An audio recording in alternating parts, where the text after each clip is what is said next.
Salam sehat kelas 10. Apa kabarmu? Semoga sehat-sehat ya. Oke, kali ini kita akan belajar lanjutan dari pelajaran yang lewat. Hari ini kita akan mempelajari topik lanjutan yaitu ciri-ciri sosiologi. Lihat layarnya ya. Ciri-ciri sosiologi. Jadi ciri-ciri sosiologi ada 4. Lihat, yang pertama adalah empiris, yang kedua teoritis, yang ketiga adalah kumulatif, dan yang terakhir adalah non-etis. Jadi akan kita bahas satu persatu ya. Ingat, nanti semua bahan ini akan kita tulis kembali nanti dalam buku catatan kita ya. Yang pertama yaitu empiris. Sosiologi bersifat empiris berarti berdasarkan hasil observasi atau pengamatan. Pengamatan maksudnya apa yang terjadi sebenarnya, bukan yang dikarang-karang, bukan kata orang, tapi kejadian itu benar-benar terjadi dan ada hasilnya dan dapat dibuktikan. Lihat gambarnya dulu. Ada gambar kecelakaan, ada kebakaran, mungkin ada perkelahian, ada konflik, ada perang dan sebagainya. Ya, itu ada contoh-contoh aja ya. Gambarnya nggak usah kau gambar ya. Hanya tulisannya kau perhatikan. Yang kedua adalah sosiologi bersifat teoritis, artinya berusaha menyusun abstraksi dari hasil observasi. Abstraksi itu berarti metode untuk mendapatkan suatu kepastian, ya. Jadi bukan kata orang, bukan gosip, bukan isu, dan bukan pula kabar burung. Jadi itu tidak dapat dipertanggungjawabkan. Jadi hasil abstraksi itu memang dapat dipertanggungjawabkan. Jadi bukan menggosip. Yang ketiga yaitu sosiologi bersifat kumulatif. Artinya teori-teori sosiologi dibentuk berdasarkan teori-teori yang sudah ada sebelumnya, dalam arti memperbaiki, memperluas, dan memperhalus teori-teori lama.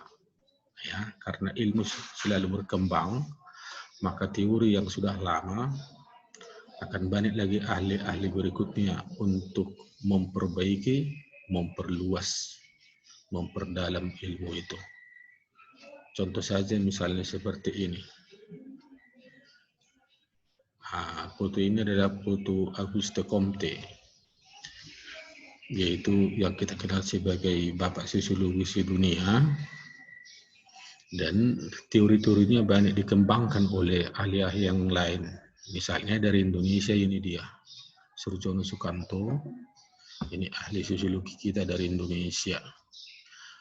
Maka Surjono Sukanto banyak mempelajari, memperluas, dan memperdalam ilmu sosiologi yang dibuat oleh Auguste Comte. Dan mungkin berikutnya kan ada muncul ahli berikutnya ini. Mungkin Anda kenal ini. Terkenal ini kalau di lingkungan KCK ya. Nanti akan kau kenal juga orangnya. Nah, seperti itu. Jadi teori itu akan berkembang. Yang keempat adalah sosiologi bersifat non-etis, artinya tidak mempersoalkan baik atau buruk suatu fakta, tetapi menjelaskan fakta-fakta tersebut secara analitis. Bahwa setiap masalah itu ada masalah yang baik, ada masalah yang kurang baik.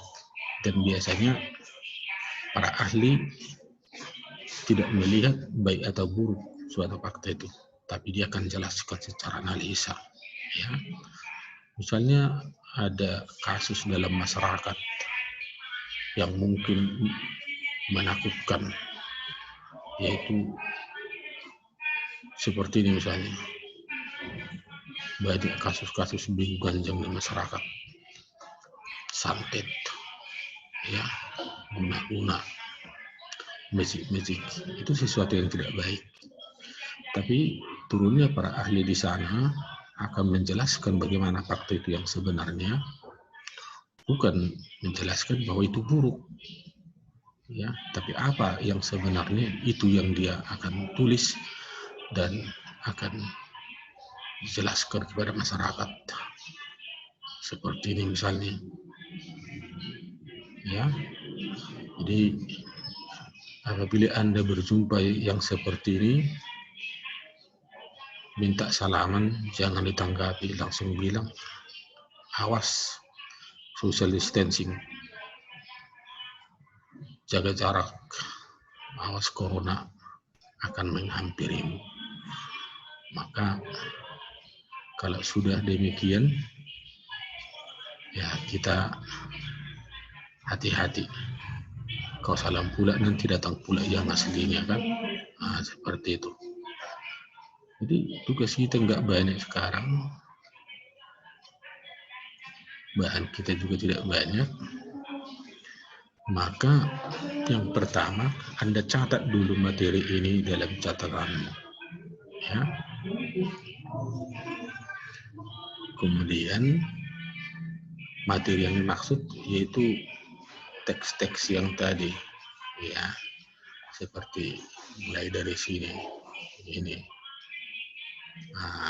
buat bagannya, terus tulis nomor 1, nomor 2, nomor 3, nomor 4, ya, itu gambar-gambar yang nggak usah digambar, ya. Kemudian tulis fakta sosial empiris yang pernah terjadi di masyarakat. Artinya banyak kejadian-kejadian, boleh dicari di internet. Tapi yang sebenarnya, ya, tulislah judulnya seperti ini, kemudian ada waktunya, seperti itu. Jadi yang kau tulis itu lihat sebanyak 10, ya, nggak banyak-banyak mau kita pelajari, tapi yang perlu Anda pahami bahwa ciri-ciri sosiologi itu Anda tahu, Anda pahami karena ada contoh-contohnya. Oke? Selamat bekerja, ya. Jangan lupa ingat protokol kesehatan, perhatikan orang tuamu, dan dengarkan nasihatnya. Oke, selamat bekerja.